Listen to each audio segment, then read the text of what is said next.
ગુજરાતમાં દૂધ સંજીવની યોજના હેઠળ છેલ્લા 10 વર્ષમાં રૂપિયા 12,000 કરોડથી વધુના ખર્ચે 87,89,000થી વધુ લાભાર્થીઓને પોષણક્ષમ દૂધનો લાભ મળ્યો છે।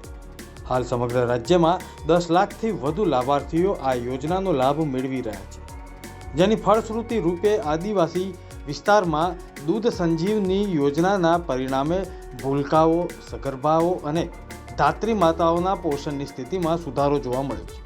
રાજ્ય સરકારે આ યોજનાના મોનિટરિંગ અને રિવ્યૂ માટે વિશેષ મોબાઈલ એપ્લિકેશન પણ બનાવી છે। મુખ્યમંત્રી ભૂપેન્દ્રભાઈ પટેલના નેતૃત્વમાં અમલી પોષણ સુધા યોજના માતા અને નવજાત શિશુ માટે વરદાનરૂપ બની છે।